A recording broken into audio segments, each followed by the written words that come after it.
So what is it? I'm the Doctor. So what is it? I'm the Doctor. So what is it? I'm the Doctor. Only joking. I'm the Doctor. So what is it? I'm the Doctor. So what is it? I'm the Doctor. Only joking. I'm the Doctor. So what is it? Small off-duty Czechoslovakian traffic warden. So what is it? I'm the Doctor. Only joking. I'm the Doctor. So what is it? I'm the Doctor.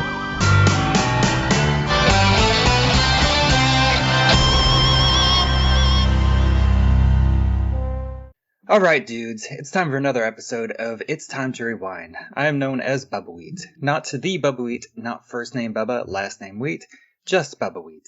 This season is Red Who, where I'm covering British sci-fi like Red Dwarf and Doctor Who, and joining me 3 million years in the future via the TARDIS is my guest, Niall McGowan. How are you doing today?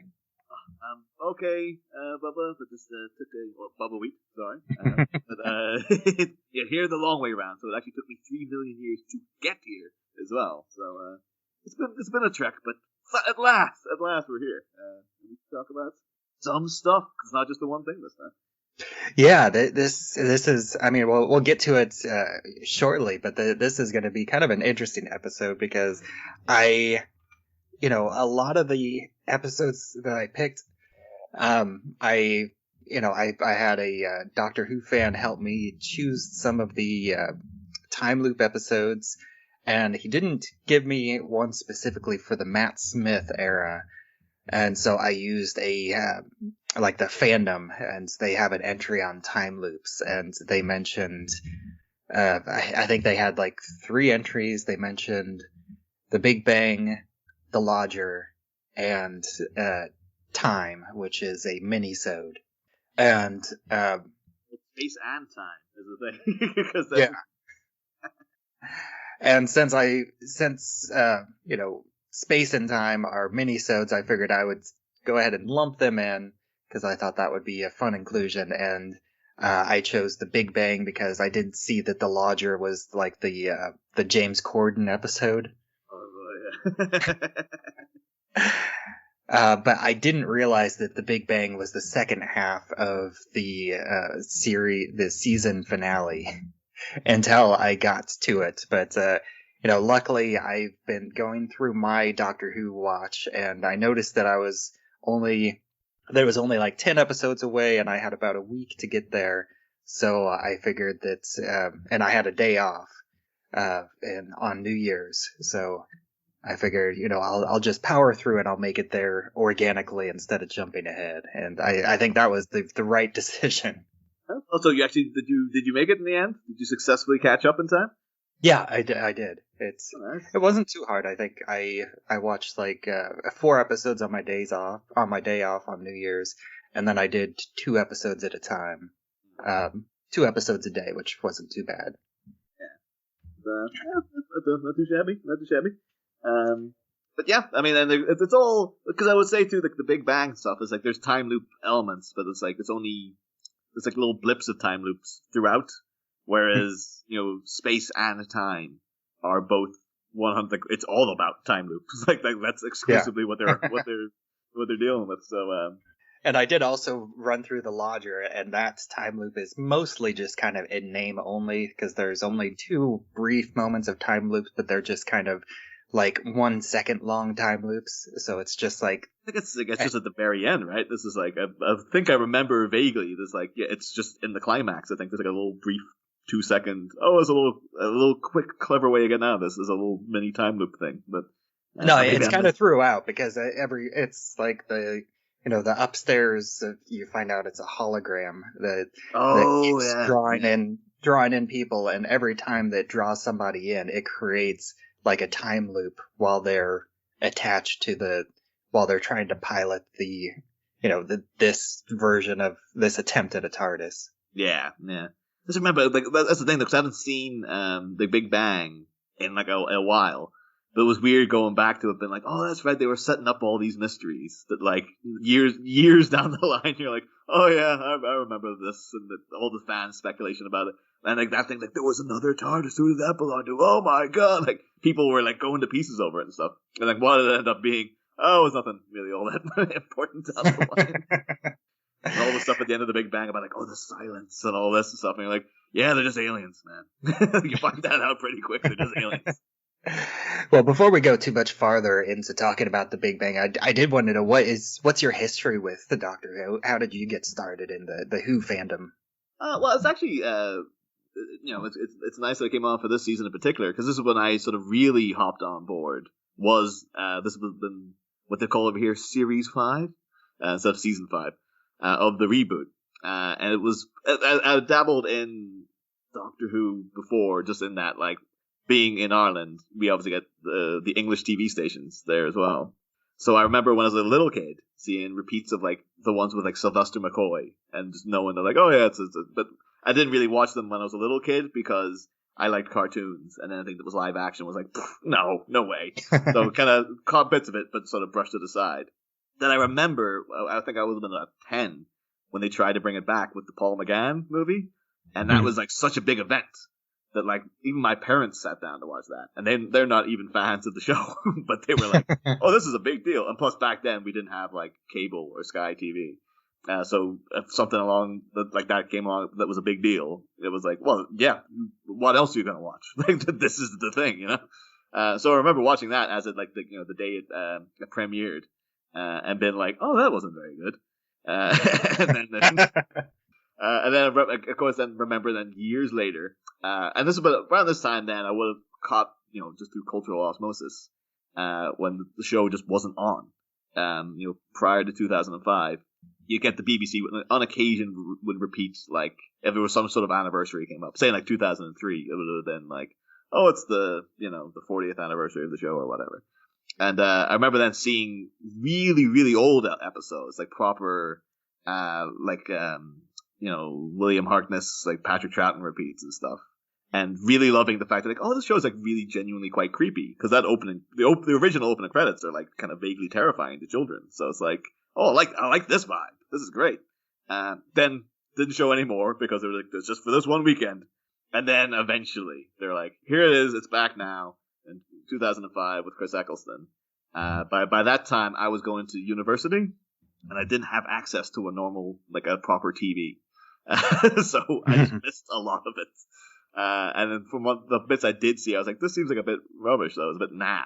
Like, it's like, I get a lot of the appeal of Doctor Who is that it is a bit naff.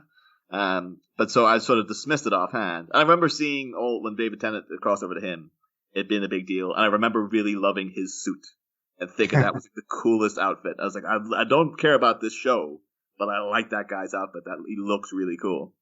And then it was just whenever, was it 2008 or whatever, I think it passed over to Matt Smith, maybe 2009 or 10. I was in like the 11th hour, his first episode premiere. Yeah, I believe that was in 2009. 2009, and I remember I was on because David Tennant basically took a year off before he generated. And I bring caught a lot of stuff through cultural osmosis as well, because over here it is such a big, or it was particularly at that point. The late 2000s, it was such a big show in the UK, and I was in Liverpool at that point, where like it was on the news that David Tennant was leaving, and they did a whole special on the news and the fact that he was leaving Doctor Who, and tonight's his last episode and stuff, and so I knew that was happening. But it was 2009, and it was Easter weekend, and I was just in the house by myself because everyone else had gone off to go home to family, and for whatever reason I hadn't, and I just remember being like, oh, I'll give this a spin then. Now it's rebooted, it's restarting, kind of. And that first episode, the 11th hour, I've been like, oh, that was, like, really good. Like, I really enjoyed that. And then just stuck with Series 5, and that became, like, that was my gateway into, like, properly watching the show. And then through that, I got access to, like, old episodes and, like, went and did the whole big, the thing you do with Doctor Who, where you go back through the history of it and stuff, and then caught a lot of old episodes back in the day. From like back in the Tom Baker era, and rewatching some of those Sylvester McCoy ones and stuff like that, over time. And I made that discovery that I think a lot of people do, where Doctor Who is essentially quite a lot of it is terrible, like pretty bad. Like some of it you have to sit through, and you're like, Jesus, this is just awful. But then when it does hit. When it gets like a good episode, it could be like the best episode of TV you see that year, and you'll be really transfixed by how good it is. And so, yeah, I remember like, going back through the David Tennant stuff and being like, oh my god, so much of this is absolute dreck. But then you get to like, A Girl in the Fireplace or Midnight or something like that, and you're like, that was incredible. Like, I can't. And to be fair to Series 5, I know at the time it had a snippy reputation because remember all the critics and the fans going like, it's not as good as it used to be when David Tennant was the Doctor. And I looking back at this, like that's one of the most consistently good seasons. Like nearly every episode is pretty good. Even the ones they were saying at the time were outright bad are actually pretty good. Whereas now, if you've lived throughout the Chris Chibnall era, you're just like, man, it was rough for a while. And now we're coming back out the other end where again that Ncuti Gatwa season that just ended. His, at the time of recording, his first season aired there last year, and that had that thing of like some episodes. The first episode was like, this is awful. This is absolutely awful. And then the next episode, you're like, oh, that was fantastic. Like now you got it. Like, and it just did that the whole season where you got a run of 3 really great ones and then 1 really awful one. And then they had like a 2-parter finale where the first part was incredible. And then the second part was like, oh, Jesus Christ, that ruined the whole thing. And that kind of stuff.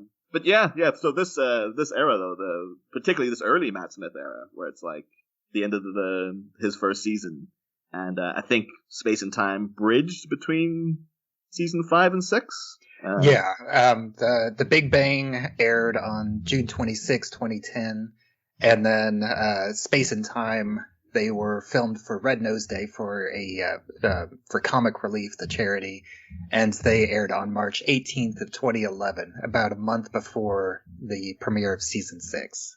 Yeah, and they used to be really good with that, because Red Nose Day or Children in Need is another word, another name for it over here. Big deal in the UK, big deal in Ireland as well, and just around this area of Europe, where massive charity drives, the kids all get really into it and stuff. And back in the day, Doctor Who used to be really good, particularly during the Matt Smith era, for like coming out and doing something special for it. So you would you don't so much get it now, but now they might be like, oh, here's like a trailer or whatever that you haven't seen before. But it used to be back in the day, like he would show up, Matt Smith would appear on stage in character and do a whole bit with the hosts, as the Doctor, or they would do things like Space and Time, where it's outright this is just filmed for this charity and stuff. Whereas they don't do that anymore, which is a shame because Space and Time is like one of you watch it it's only 8 minutes in total. It's just it's a really solid bit of Doctor Who right there. It was a really, really fun time. It was nice to revisit. I hadn't seen it in so long, So, and I think it worked nicely because it felt like it was right around the same time of where the storyline was in my current watch, it having just finished the Big Bang.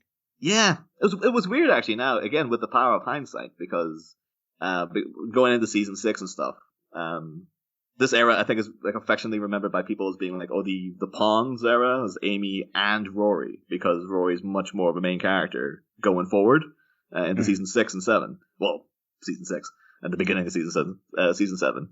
Whereas when I came in, it was all Amy and the Doctor. So at the end of the Big Bang, where she's like, it's much more about just the two of them. I was like, oh, that's right. This was like when I came in. It was the hyper focus was on those two. And then Rory was just like a kind of, oh yeah, he's there also kind of thing. Yeah, this season was basically Amy realizing that she really was in love with Rory. Yeah, and it's weird too because like I have a lot of affection for Amy Pond and Karen Gillan, and I love to see her do well because she's like, out of all like the people in Doctor Who, I think she's arguably her and David Tennant are doing the best. I think Matt Smith's got he's got a fair bit of work out of it and stuff, but like. Karen Gillan is like, she's proper household name across in the US now as well. Like, whereas I don't think of a lot of other, anyone from that Jodie Whittaker era. That's them. Like, they were in the show then. Bradley Walsh was okay because he was already super famous over here. But it's entirely off the strength of her performance as Amy Pond. Whether the character, I don't know. What do you make of the character of Amy? Because particularly in moments in the Big Bang. And in Space and Time, it's like, what is this character though? She's like is she appropriate for children? Should she even be in a children's show and stuff? I mean, even it's so bizarre too, especially thinking, I guess jumping ahead a little bit to space and time, that has the upskirt joke in this, in this special that's for a children's charity, and they have this upskirt joke. It is bizarre. It's just like, saying it was Stephen Moffat who wrote it, right? Like, he wrote the special. Yeah, I think so. So you're just going to like, dude, this one is specifically going to be shown to children. Like, the other ones you can get away with, like, it's a family show. You can put in a few little adult things there to keep the parents happy. But this is like, no, this is aimed at like primary school children. Like, kids in elementary school are going to be watching this, and they're going to be like, why did Rory drop the things? Because he was looking at his wife's upper skirt, man. Like, it was entirely a sexual driven decision, or non-decision, as it were. But yeah, I always remember, I have a lot of affection for Amy the character, but also just like, she's always kind of an asshole as well. She's so conceited, and she's so sort of so vain and into herself, and also she was constantly trying to cheat on her husband, or her husband to be. Yeah. And so and then you see Rory, and it's just like, this guy is like just 100% a cuck. Like, he's so under her thumb, and also he just seems like, to the point where it seems like, is it like a fetish thing that he's so cucked by her, but also he's so frustrated all the time as well. So it's like, dude, you either it genuinely comes across that he's just like, I'm not going to do any better than like this gorgeous woman, so I just have to deal with all the crap she's giving me all the time, basically.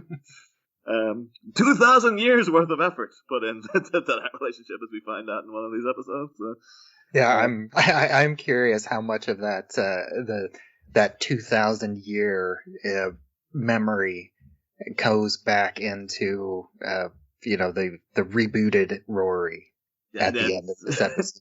It's a lot of you remember like there's an episode of Star Trek: The Next Generation where it's like a thing, like Picard's flashed by a thing, and he has like he lives an entire lifetime in he has children and a family, and then there's like a little brief moment at the end where he goes back to normal. And he's just like, huh.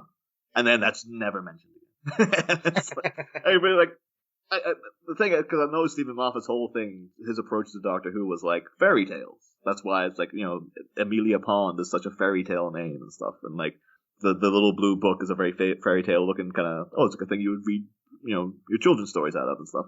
His whole big thing was like, whereas Russell T Davies was kind of like, it's council estates meeting hard sci-fi. Like, that was this, people in tracksuits and, your modern day Londoners having to contest with like giant spaceships. That's his interest. Whereas a lot of Moffat stuff is very like coming up with very twee little concepts like The Girl Who Waited and The Impossible Girl when he gets to Clara and stuff like that. And he loves like a very fairy tale-ish kind of, concepts.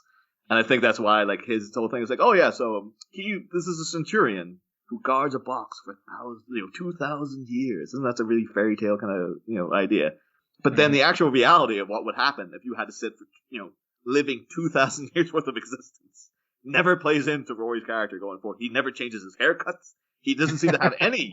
Like, he's like, I think they have a couple of jokes about him, like, I witnessed, the Boxer Rebellion or something like that. But it's like, no, I don't think when Amy comes out, you would be just like, you have any idea what I'm waiting. I don't even know if he could talk to her when she got out. He would just be like, I've waited. I've crossed oceans of time to be with you. But he just goes. Even at the beginning, the doctor warns him that would make you insane. And no, he's totally fine. Which is a shame though, because it's such a what they set up with at the start of the season with Amy being the girl who waited, and like having that happen to you as a child, and then waiting 10, 15 years or whatever it is to be reunited. That has an effect.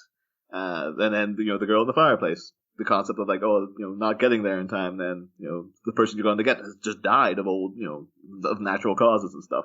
That's an effect, So and then there is an episode in season 6, I believe, where they do kind of address, but like, well, what if someone was stuck here, and then when you went back to them, they've aged horrifically and they've kind of gone nuts. Basically, they eventually do deal with it, but when you have a central character who's just sort of like, yeah, that's fine. Yeah, I'm okay.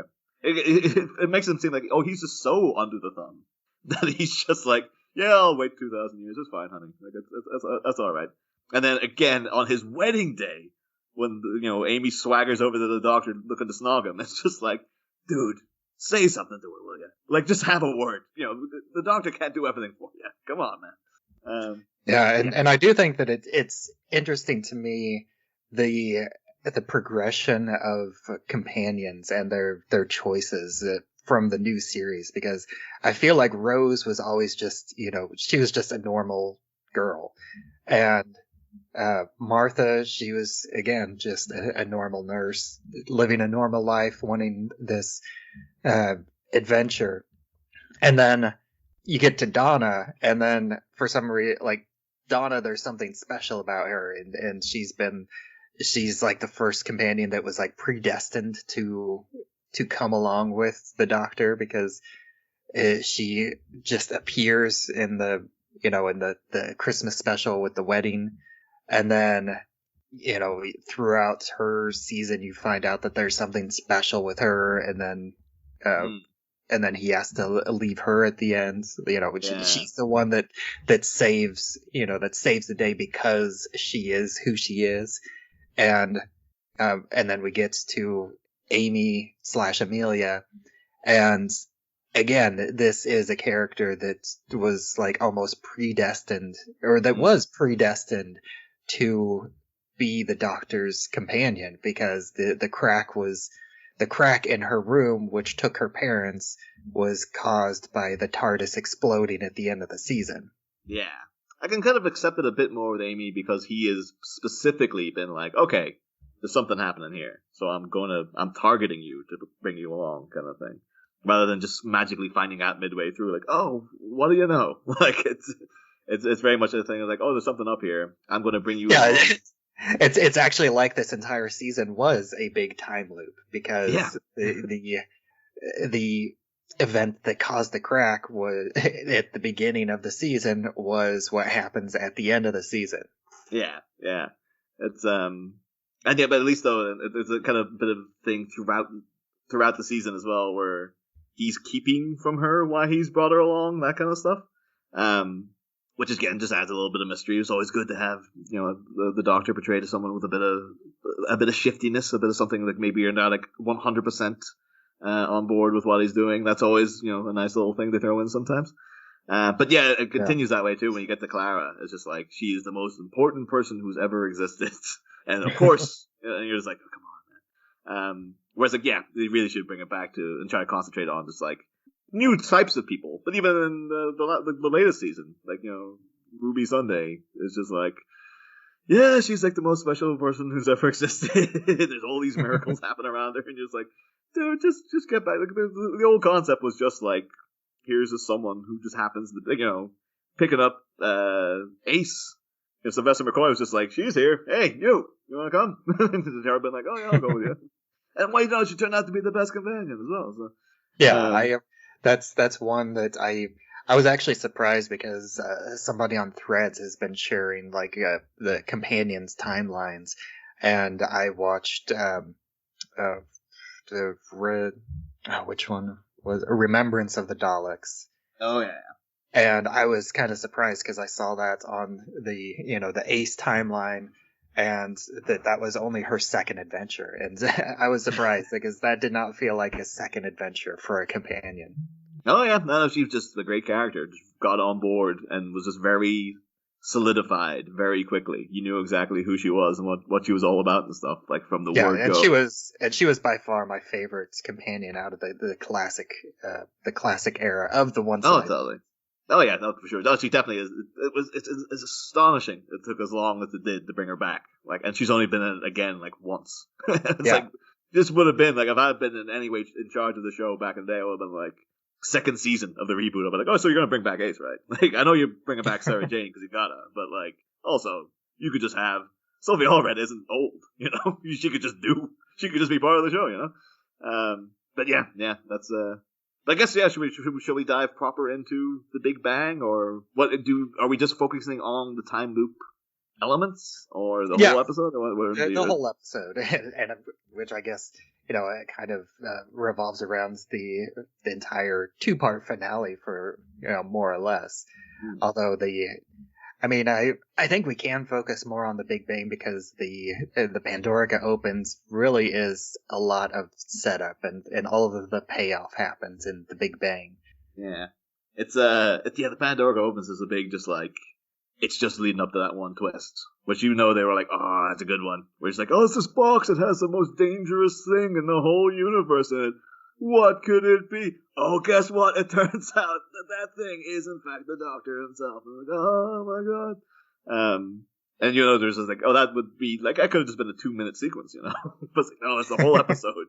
As them sitting around going like, oh, it housed like a trickster, some sort of trickster mythological figure that was supposed to be so powerful. It's like, dude, how many times have you been through things like this? Can't you figure out that it might be you? Like, that kind of way, but... yeah, even with his, like, speech, because, like, every one of his...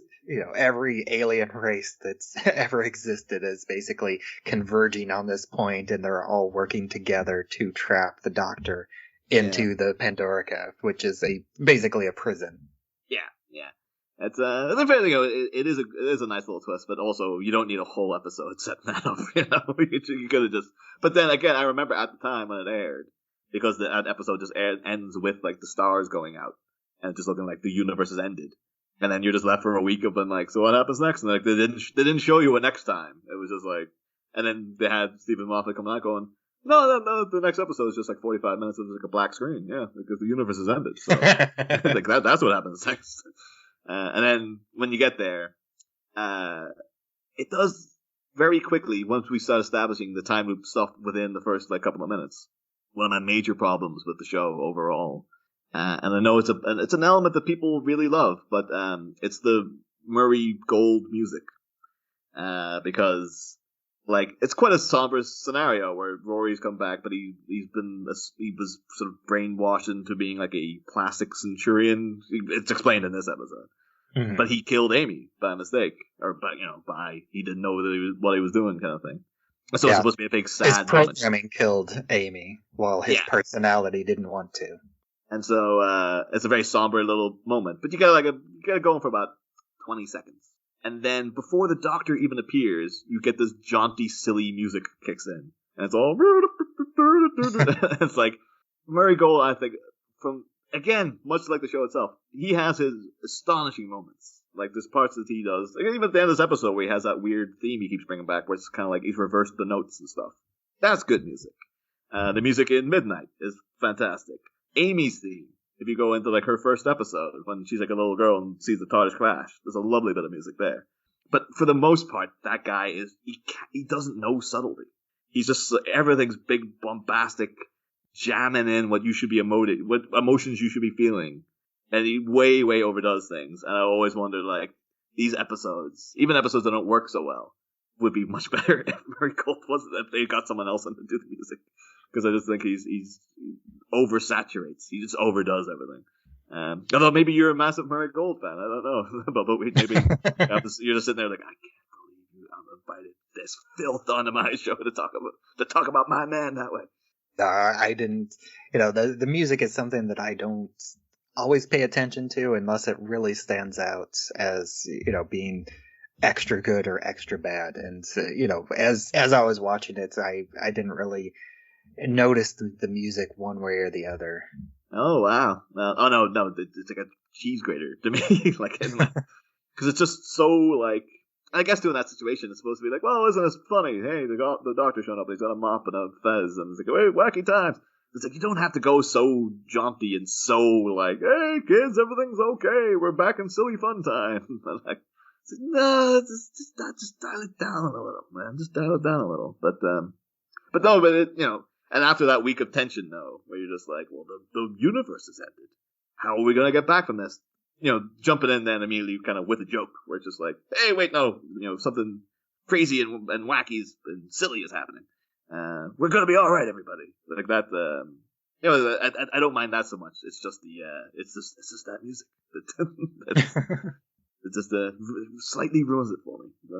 But oh well, yeah, and this sets up one of the many, and so this is why this episode was chosen.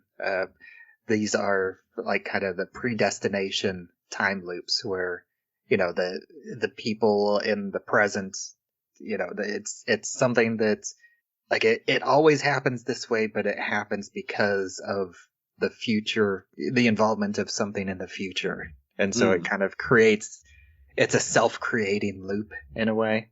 It's the Bill and Ted loop, as I always refer to it as, where it's just like, oh, I have to remind myself to do this thing. So then you get to see, later on, not to jump too far ahead, but you get to see like the Doctor going like, oh, it's this bit of paper, and I have to put it through this door now, and all this kind of stuff to like make the things happen. Which is all well and good. It works in Bill and Ted, for me. But when we get to space and time, it starts getting a bit confusing because you're just like, but wait, isn't this now? How did you get out of this loop? But I don't know. We'll deal with that when we get to that. Yeah. And then I forget exactly when it jumps. I know it's pretty early, but we go back to 7-year-old Amelia Pond, and again we get this kind of opening with her where she's drawing stars in the sky. Yeah. And I thought this was a bit weird though, that like they're taking this so seriously that a little girl is drawing something that they consider to be a fantasy. It's like, the stars aren't real. This is like, I'm sure little girls know that unicorns aren't real as well, but it's not going to stop them from drawing them. She keeps drawing unicorns and dragons even though she knows they aren't real. I think we need to get her some serious mental help. Yeah. It's going in, it's like, well, what about the Loch Ness Monster? Oh my god, send her to the sanitarium straight away. She said there might be the possibility. Oh, she just drew a picture of a potential monster that lives in Loch Ness. Oh, so yeah, thought that bit was a bit, also a little bit overdone. No offense to Stephen Moffat, but again, he's another guy though. To be fair, also overdoes things a little bit. And of course, this is another instance where in the Doctor Who universe, the Earth is always at the center of the universe. Yeah, 100%. Yeah, because the Earth is the only planet that still exists, and the sun and the Earth's moon still exist, although we do eventually find out that the sun is actually the TARDIS just continuously exploding. But to be fair though, I don't mind that one. That is a little twisteroo. I thought was quite good. Yeah. It's there's a whole bunch of little things like throughout this whole episode. I'm just like, didn't like this, but this part was pretty okay. It's just some of the choices they make are so up and down. So I'm like, well, that twist was good. This one was a bit silly. That kind of element. But yeah. Of course. Again, this is like the power of Amy Pond, that she is that special companion because it's her power of memory. She's someone that can still remember the stars from the alternate universe, and so that's why the Doctor knows that her memory will eventually be able to bring him back at the end of the episode. Yeah. And even we get this like for or is it a bit? I forget the timeline on this. But even like it's with Rory the automaton, like it was the power of because he was created from Amy's memory. All this stuff, this trap for the Doctor that was created by all of his villains, all of his enemies, was pulled from Amy's memories, and because her memory was so strong that her memory of Rory became the real Rory. Yeah. It's a good thing, but it's a good thing they end up explaining though, like, literal atoms from the universe came in as well, so that's why you can also extrapolate, because there could be also like I guess after the Matt Smith era, when you get like the Master showing back up again, it would be like, well, Amy never met the Master, so why does he exist again? She wouldn't remember him. So they have to cover their bases by being like, oh no, that this also. It's just by literally like having the door open, Adams got in, and so therefore it's okay now.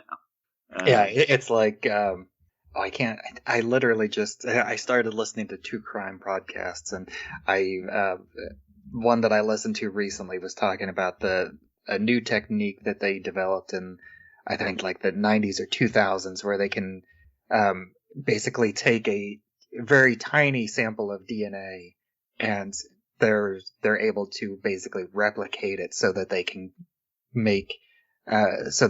do a DNA test with a much smaller sample that they used to be able to use, because they're able to like propagate the DNA from the small sample in order to be able to test it properly. And that's that similar kind of effect where they can take the one atom of the original universe and propagate that to create enough of the real universe to bring it back. Yeah. Also, I will say this episode in particular, it kind of sums up a thing that happens with me with Doctor Who. This happens several times where it starts getting into such levels of kind of like gobbledygook and just like whatever, the twists upon twists and little where I just kind of like click off and I'm just vibing with it, Like there's a lot of stuff going on where I'm just like I don't really understand the technical details of what's happening here now, but like I like these actors and they're saying funny things occasionally, and it's all zipping along at a nice old pace. So like I think when I first saw The Big Bang, I was just like, you asked me what happened 10 minutes after it was done. I was like, oh, I don't really know. Like, what was going on there? But I just remembered at the end, like, yeah, the TARDIS was blowing up, and then they managed to restart the universe somehow. And then it was Amy's wedding all of a sudden. And I was like, yeah, no, I enjoyed it, though. Because you get all the silly stuff with them wearing the fez, and there's a couple of good lines in there, and it's just like, it's a good, fun time of, like, him waking up and saying, like, oh, legs, oh, yeah, I love that, and, this kind of thing. And learning over time then too that it's a much better show when you have subtitles on, because Matt Smith and co speak very quickly, and there's layers upon layers of jokes in this thing that you won't get the first time because they're just going so fast. Yeah, there's even one joke that you won't really get until I think halfway through next season, which I haven't experienced, but I've read about, and that is the title of this episode, The Big Bang. Have you heard about that trivia? No, I don't think I have. I don't know. I don't remember. If I have, I don't remember it. It's considered one of the most subtle, dirty jokes in Doctor Who because the implication is that this episode, like when they return, that's when they conceive their child. This is the episode where Amy and Rory conceive their child. Oh, okay. It's but they also weirdly, coincidentally, this episode ends up setting up what kind of becomes a minor Amy Pond catchphrase between two things. With the when the Pandora opens again and we see that in fact it is her inside. The whole hold on kids, now this is when things get complicated, and then they bring that back for space and time as well. And then I don't think it's ever brought back again. But it's not like smoke me a kipper, I'll be back for breakfast. They go, oh, Amy Pond, always saying that's, strap in kids. This is when it gets complicated. Although I did like that they've kind of given Matt Smith has his catchphrase of Geronimo. And I believe Rory that says it in this episode? That's right, yeah. Although I remember Geronimo, it didn't sit well with people at the time because it was so set up to be a catchphrase. Like, like Alonzi kind of seemed like that happened organically. But then I think it's like literally when he turns into him, one of the first things he says is Geronimo, and it's a big moment. And it's like, oh, you're going to try to make that the thing, aren't you, Stephen? Like that you're going to be, you've already predefined what your catchphrase is going to be. It's like when you get to Peter Capaldi. In his first episode, there's a whole thing about him and chalk, and you can really tell Stephen Moffat was like, I've chosen this quirk. This doctor really likes using chalk, and he's going to have chalk a lot. And then like it happens in one other episode, and then the chalk's never brought because he's just like, it didn't happen organically. You were trying to force a thing into it, and then all the other writers were like, chalk? What the? No, man. Like, yeah, I think it's been interesting knowing what I know through cultural osmosis and then actually watching the episodes, because I did know that like David Tennant's kind of catchphrase was Alonzi, but he doesn't start saying it until like his third season or like halfway through his second season, I believe is whenever it starts coming up. And I was like, watching it, and I was like, I've heard that his catchphrase is Alonzi, but he hasn't said it once, and then it finally shows up. And then it's like, oh, there it is. And then then he starts saying it more and more as the season goes on, and then it's like, oh, that's it.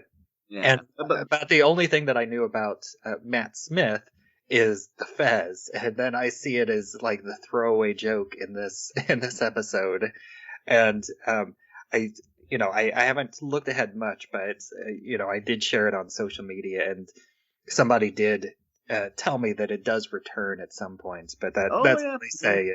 Is they just say that the Fez returns, but seeing this, it's like that's it. That's what the Fez came from. No, not only returns, but then the next time it does return, it feels again like Stephen Moffat's trying to force it in. It's like, oh, it's a quirk that people liked. I'll try to get that back. But then it actually appears with a different Doctor down the line as well. Where you're like, oh, but now it feels like not the spoiler or anything, but when he says, oh, I'll just buy a Fez, that eventually comes back. That like it's not that he just has one. No, a Fez has been bought and is delivered to the TARDIS kind of thing. So it's but I think that's the thing with Moffat though, because I do enjoy his stuff, but there's a lot of like forcing things, like really trying to set up that this is going to be like. I think because he was a big fan of the show, he really wanted to make like an untake backable impact on certain things. So there's stuff in season 6 where he'll always be able to say, "But my Doctor lived the longest," and stuff like this. Like little things that will be important to fans, where he's like, "But I changed it so instead of 900 years old, the Doctor's now 2,000 years old, and you can't take that back. Like that's just a thing now. It's that I made my mark on this show, so no matter what everyone else does, I can always claim that like, no, I did this thing first. And and then a lot of trying to force catchphrases and things like this. Although he does do a good job when he gets to the Capaldi stuff, which I only really appreciate it in hindsight is because when Matt Smith shows up, you kind of get a feel for his version very quickly, and he gets to put on all his, as they refer to it, tawdry quirks throughout the episodes and stuff. And I love his outfit. I love his hair, particularly. I think it's going to be interesting in the next episode because this for the past these past 3 episodes of Doctor Who are ones that where I've actually familiarized myself with the Doctor because I had watched the entire run of Christopher Eccleston, his season, and I watched all 3 seasons of David Tennant's before talking about my David Tennant episode, and I at least got 1 season through Matt Smith's run before talking about this, which is kind of the culmination of that first season. But then I'm there's no way I'm going to be able to catch up to, the Peter Capaldi episode that I'm watching, that I'm recording on, and I think next week. Well, I will say they did a great job with Capaldi that I only kind of realized after he was done was that the angle there was that like you don't really get a feel for who he is, and it's actually him figuring it out the entire run. So by the time he gets around to his death, he's finally like, now I get who I am, like what kind of a Doctor I am and stuff like that. Where it starts off a complete asshole, and then by the end, you go through a whole journey with him, and then you get who he is by the end. And at the time, it always felt a bit like, they're just kind of like throwing things at a wall with him. Like they don't really seem to know what his characterization is yet. He's really good at performing it, but you don't know what this is. And it's only in retrospect you're like, oh, that's intentional. Like that's like you're going on the journey with him. That's the whole point of it. And then unfortunately you'll get to the Jodie Whittaker stuff, whereas like again, as people will say with every Doctor, they're good. The material just isn't there, or the writing really let them down. Most of the time that's not true because a lot of times most of the Doctors will get really good episodes. And Jodie Whittaker, it's 100% true that she is very good, but the writing never lets her do anything interesting at all.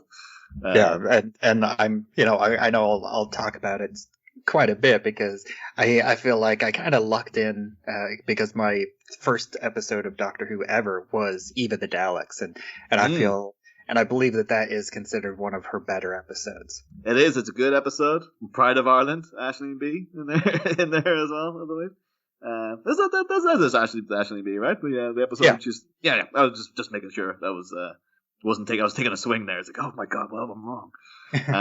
But no, I remember that because that was one of the ones too where like at that point you were so burned out in the show and it just wasn't being that good anymore. When they brought this out, like you're just like, oh okay.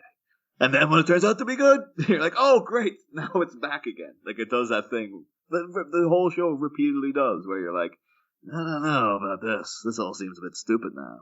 And then they'll throw out something and we're like, oh, that was actually fantastic. Okay, you got me for another couple episodes at least. If you can do that again, then yeah, they'll stick around. Anywho, the big bang. And coming back to this episode, one character that we haven't talked about yet at all is River Song, and I think that's another character that I think is interesting to me because I definitely heard the name and I knew that she is a part of Doctor Who, but it's like the mystery of River Song like has not fully been spoiled to me. Like I know that. I mean, in her second appearance, in the Return of the Weeping Angels, Amy Pond is like, "Are you his wife?" And then so yeah. I have heard her referred to as the Doctor's wife, but that's kind of the beginning and ending of my knowledge of where the River Song storyline is going. I think there's a Christmas special too that's called like the Wedding of River Song or the two weddings of River Song or something. That's one of the best Christmas specials they did. That's her and Capaldi. That's a really fantastic episode. Has again throughout it though really annoying parts, really annoying robots in it, but like overall it's like, oh, that was fantastic. But also I'll just not say anything more about her because it features heavily.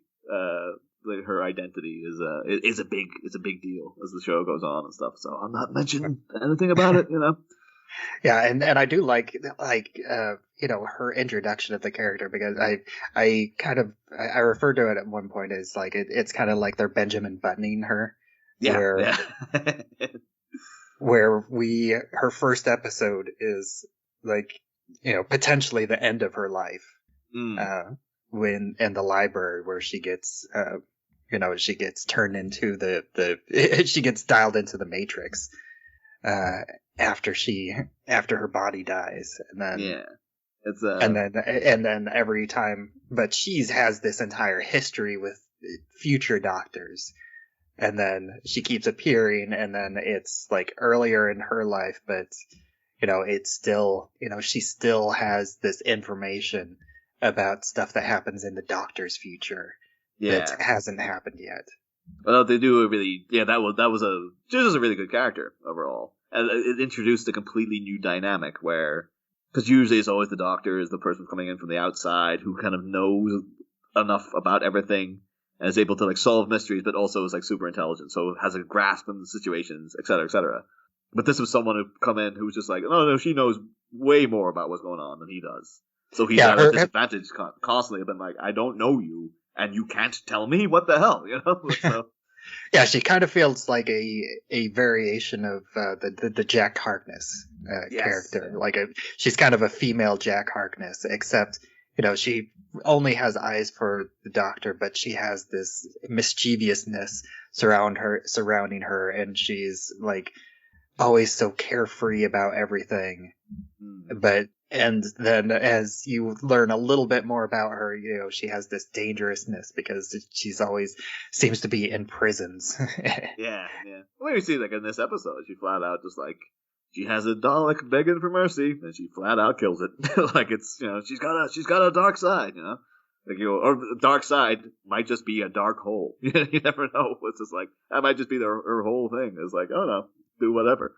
Although at the same time, it's a bit hard to feel bad for a Dalek. It's just like mercy. What? Come on, man. At least stand by your principles.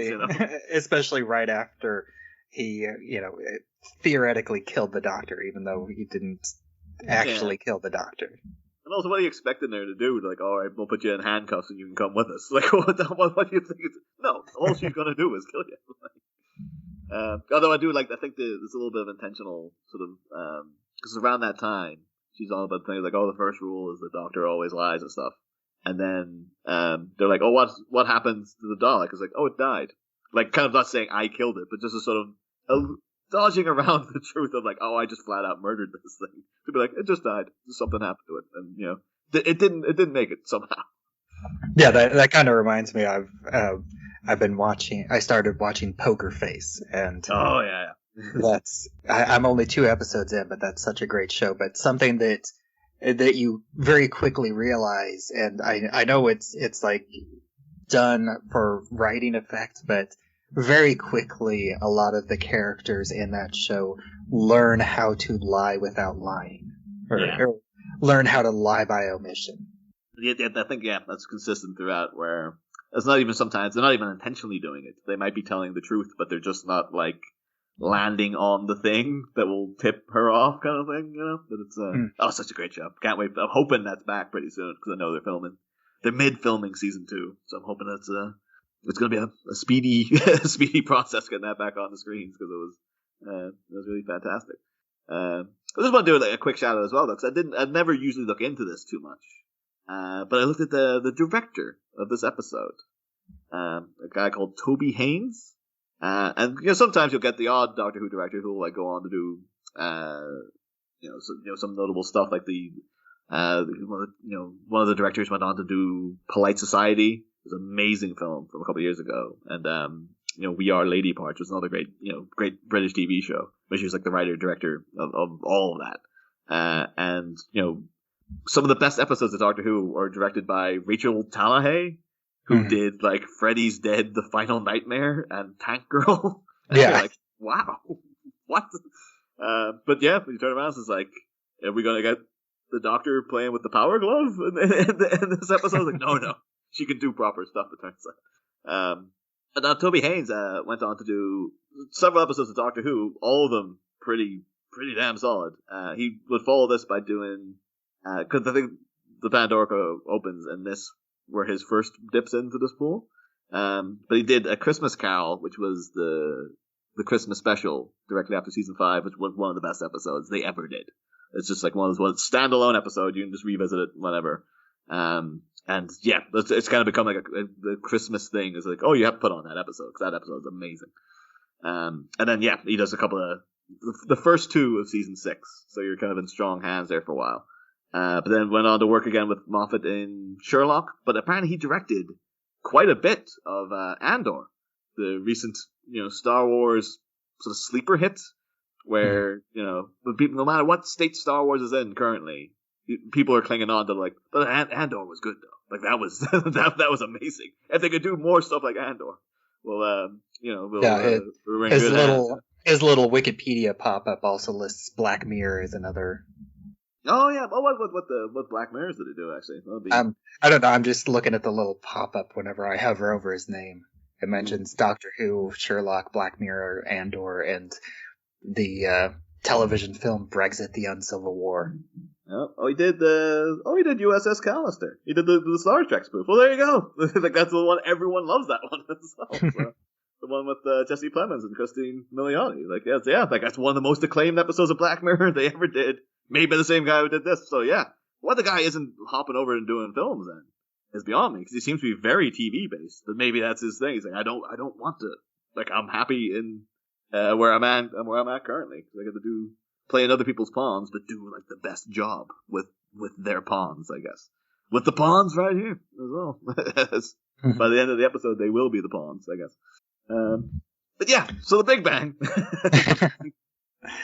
Yeah, I mean, I feel like we've more or less kind of covered the entire episode as we've been jumping around. I did like the design of the stone Dalek.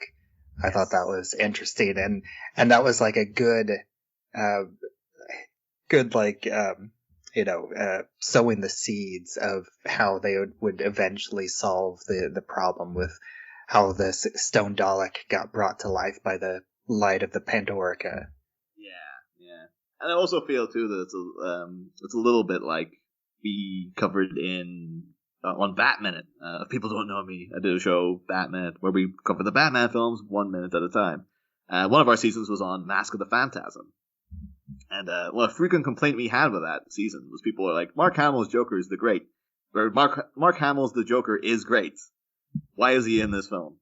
Like they just shut them in, and it was because the producers or the studio were just like, yeah, but you gotta have like a name villain to come in here because it's a big event, so you can't just have it be about the Phantasm. You gotta get in a big villain. You better get in the Joker because he's the biggest villain we've got.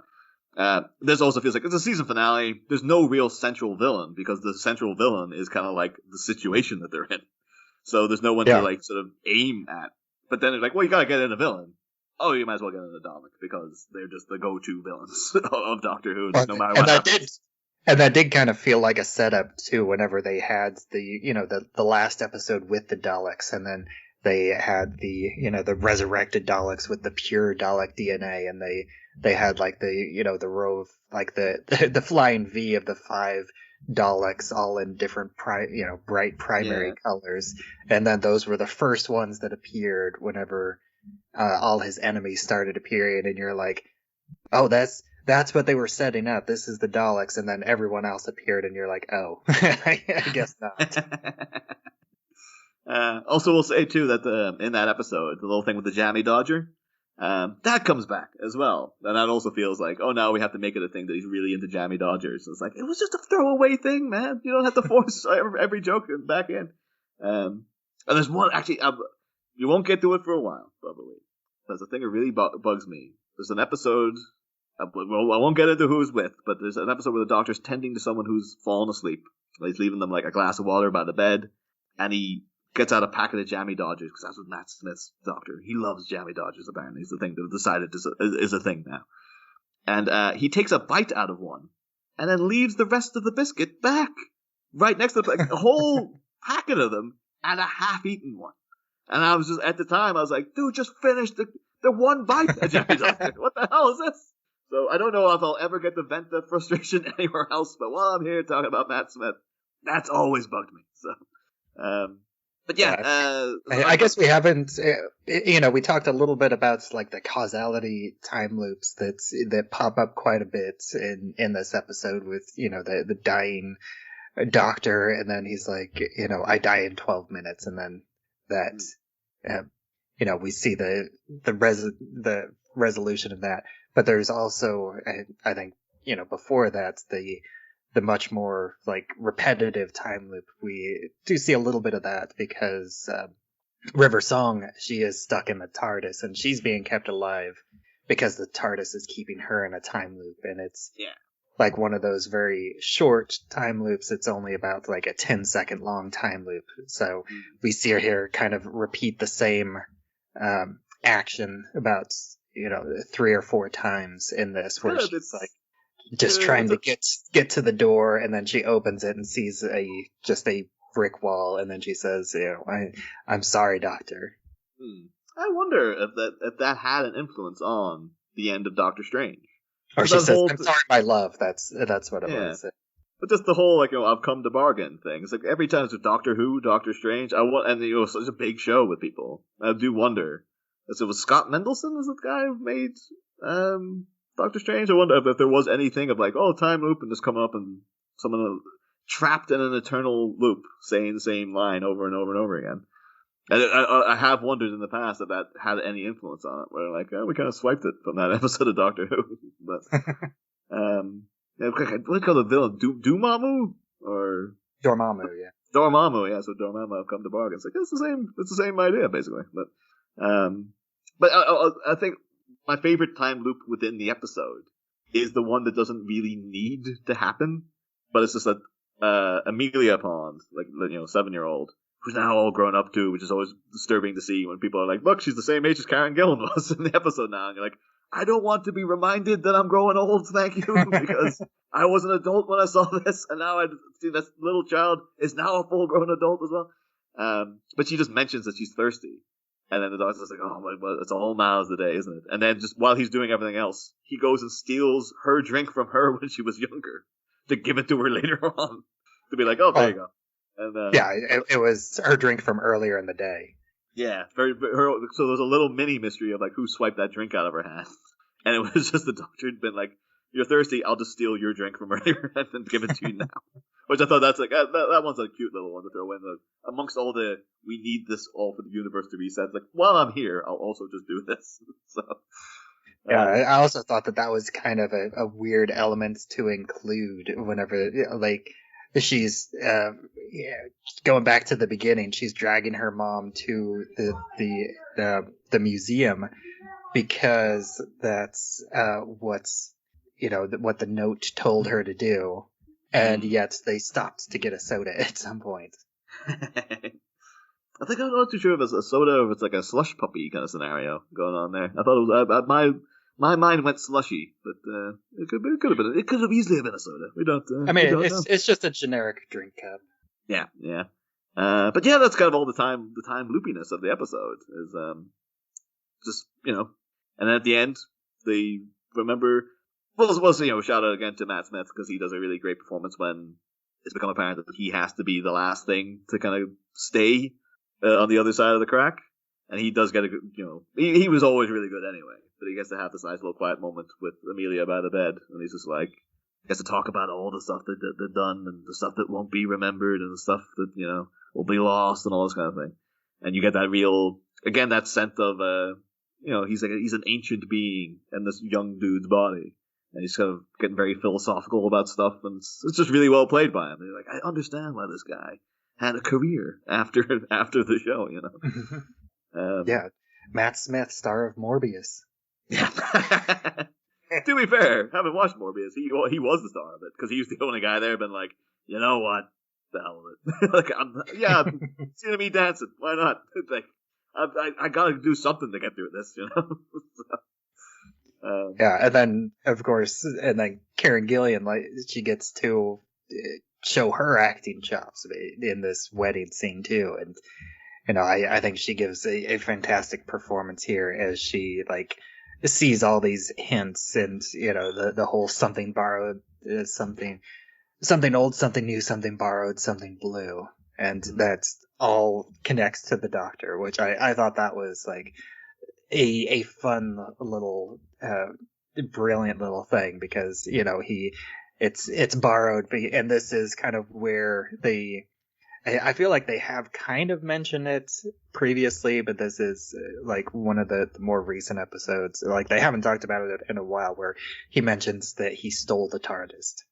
Well, technically he borrowed it, and he's eventually going to bring it back. And it's again, it's one of those things where I think it's well done because it's subtle and it feels like something that's organic, and then whenever it all kind of ties together in the wrap up of the ending, it's like really smartly written.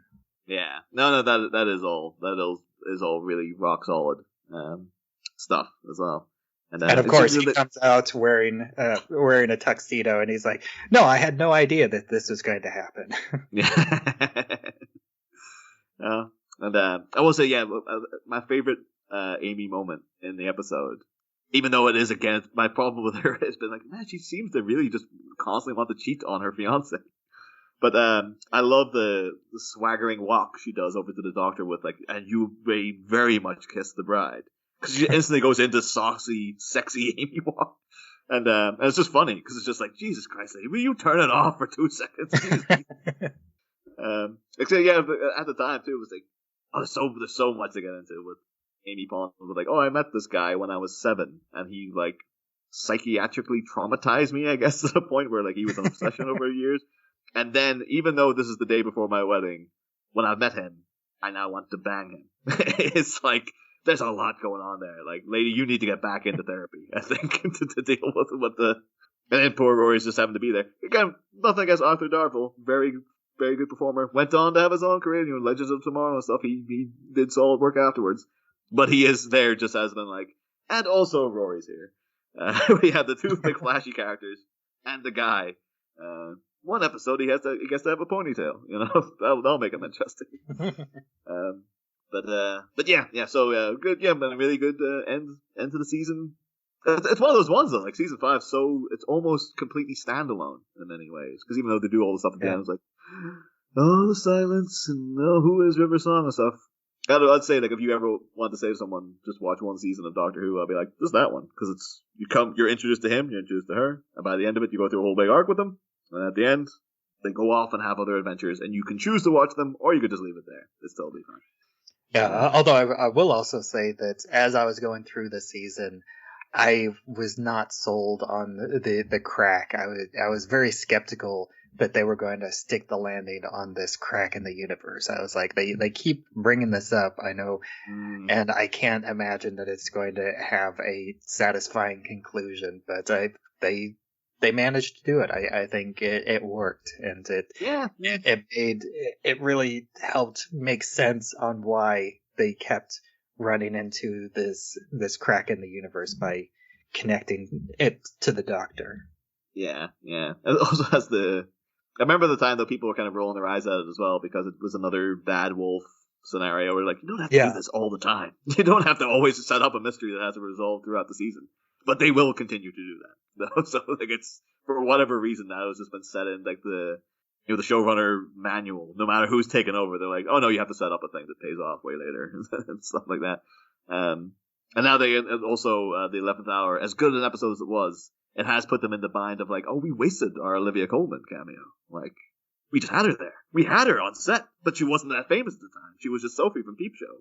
And now she's like one of the biggest actresses in the world. And we could probably get her back.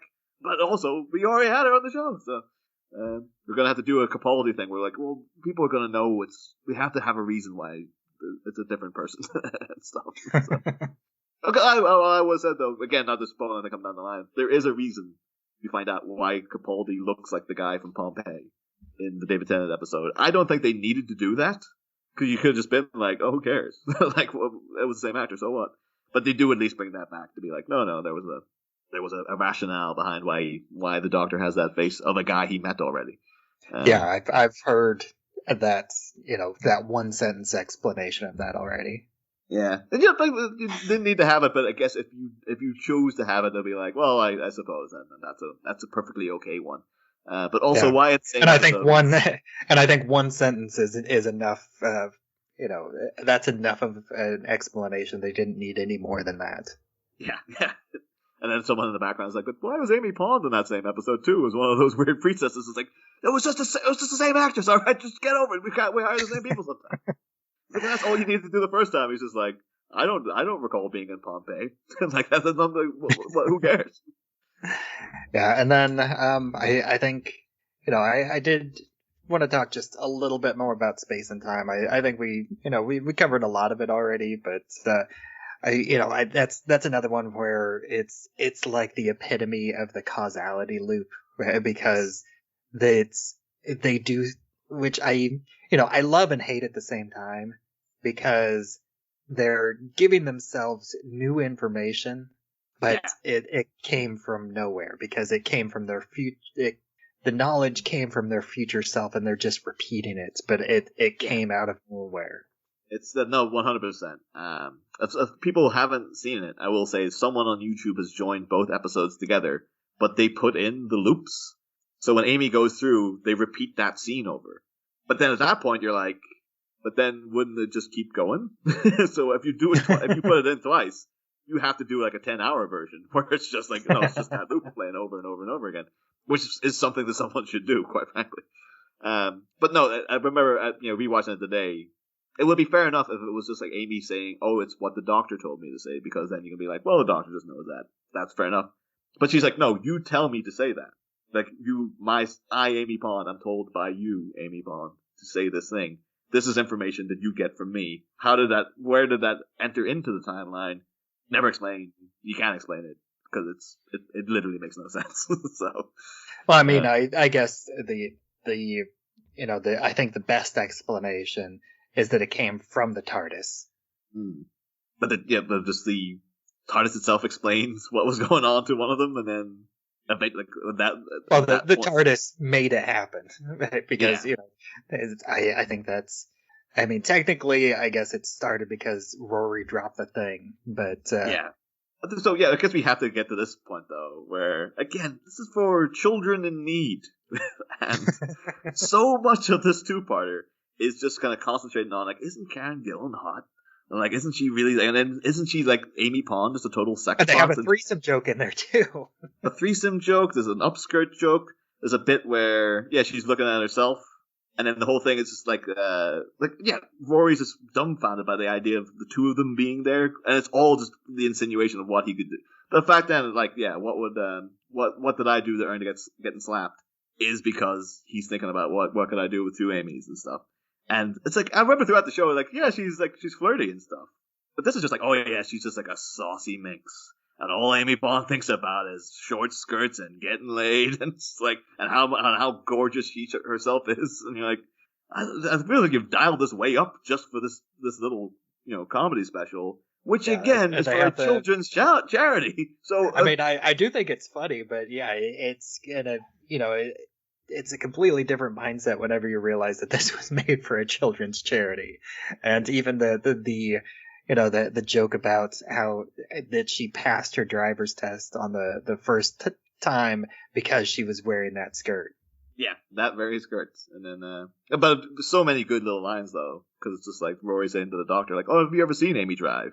And he's like, "No." He's like, "Yeah, neither did her driving instructor because she just passed on site because she was hot. I guess. I mean, she had that skirt on. The whole thing, yeah. Throughout the test, he was just looking at the skirt. I think is the insinuation. And it's funny. But again, like if you're watching this with your kids, you'd be like, if they ask for an explanation of any of this, you're just in an awkward scenario. So really good, but maybe I would have gone, with that one for the children's charity. I would have maybe gone for, because they did do other ones. There's one with a river song, which is a lot more appropriate, I'll say. It's also a fair bit of fun as well. But yeah, fun little mini-sode, I guess you'll call it. Space and time. But yeah, this could it's one of those things where it's very much standalone, and it like has no bearing on anything, but I could very easily see this as being a scene in an episode. Yeah, I think in many ways you could extrapolate it out into an entire episode, because the concept of the TARDIS materializing inside itself is such a kind of like, oh, what can we do with that? That kind of thing. But then to be like, oh, well, we just do this for like 6 more minutes, and then it's done. The problem is resolved by the wibbly lever, which again is very like, oh, that's a very Matt Smith thing. Is although David Tennant did have wibbly wobbly timey wimey, but like Matt Smith's a guy who goes big on calling things wibbly and things like that. Mm-hmm. So. They're going to be getting a lot into that though. Bubbawheat with the Red Dwarf of it all coming up. Yeah, I feel like Doctor Who definitely tries to keep continuity a lot better than Red Dwarf, because Red Dwarf is a lot more hand-wavy. Yeah. And to be fair, a lot of the time for the better, because it is just like, who cares? It's Red Dwarf. Yeah. What do you want from us? Why there hasn't been a Red Dwarf Doctor Who crossover for like Children in Need or something. But yeah, how those two things have yet to cross over is actually beyond me. But maybe someday. Maybe now. They got that Disney money, so... Yeah, someday more than just one of the model makers putting a tiny, almost imperceptible TARDIS on a shot of the Red Dwarf. Yeah, it is crazy though, because it's just such the two massive UK. One's substantially bigger than the other, but Red Dwarf was huge when I was growing up. And whenever they bring it back for anything, it's always a big deal. So it's like, yeah, why aren't they doing some sort of crossover thing for charity or something? But yeah, well, maybe they just didn't think of it, and now they're like, we can go pitch it to them, and they're like, oh, of course, Jesus Christ, we should have done that back in the 2000s, for God's sake. But yeah. Is there anything else involved in space and time that we should delve into? Or? No, I think we covered all 7-8 minutes of it. Again, it's just so many nice little lines of dialogue and stuff in it, and you do get a lot of the characters there. Mm-hmm. I just do always love like little things that were unique to that iteration where the come along pond of it all, and the way the Doctor refers to them both and things like that. The whole relationship between them is all fun, and I'm like revisiting it years later. It's like, oh, that was a good time in the show. They were really onto something in this era. And then obviously people in Hollywood were paying attention because they're like, that Karen Gillan, we gotta get her.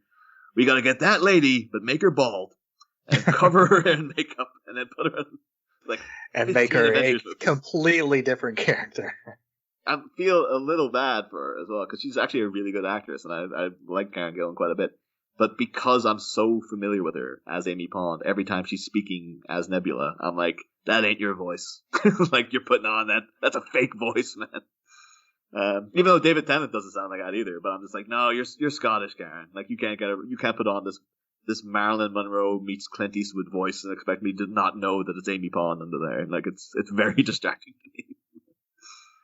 All right, well, I think that wraps up this episode. Thank you so much for coming on and talking about this. I would say that it's, in a way, it was kind of a bit more than expected, but at least it wasn't like a 7 or 10 part classic Who serial. Even though that's true. Even though none of the serials I did were more than 4 parts. No, but it's no, I was very happy to come on. So thank you for allowing me to revisit. Because haven't watched that era in quite a while. So I was like, oh, that was good. I'm appreciating it now even more than I did at the time. So, but I'm happy to come on. Always happy to hop on Bubbawheat. What if you should ever need any assistance with anything? So. All right, and why don't you take a moment to let people know about your other projects if they're interested in following you online? One thing I did was, of course, me and my esteemed co-host John. We did cover the craptacular Kung Fu Taekwondo classic Miami Connection 1 minute at a time. It was one of our shows, Miami Minutes. That's been done to completion, and we're now because it's like so long ago we completed it. We're looking back at it quite nostalgically now, wondering what we can do next. But also the other thing that we are both doing, that's a lot more involved, is our kind of main show, Bat Minute, which is looking at the Batman films 1 minute at a time. And we've done several seasons of that, from '89 onwards. But speaking of time travel, we're now going way back in 2025. To cover the Adam West Batman the movie from 1966, 1 minute at a time, which is something I'm incredibly excited about because I was rewatching the film, and even after 10 minutes I paused and I was like, there's so much to talk about. This film is bonkers. Like, it's just insane. There's so much going on in every goddamn facet of it. It's like I can't wait to get into it. And then that's going to be a big old honking season where we're bringing in all reams of guests, and hopefully it should be a really, really good time. So if you want to hop on fresh with Batman, and you don't want to have to revisit any of the prior seasons, then you can jump on board now because it's our own mini reboot. Adam West is our Matt Smith, as it were. All right, and as always, you can follow me. I'm everywhere on social media, where I'm at Bubbawheat. You can follow this show, It's Time to Rewind, on all the podcatchers out there. We also have a Facebook group, It's Time to Rewind, a time loop group, and you can join that to discuss episodes as they come out, or have any sort of discussions or share memes about any sort of time loops on any types of media. That's all welcome. And until next time, smoke me a kipper, and I'll regenerate before breakfast next week.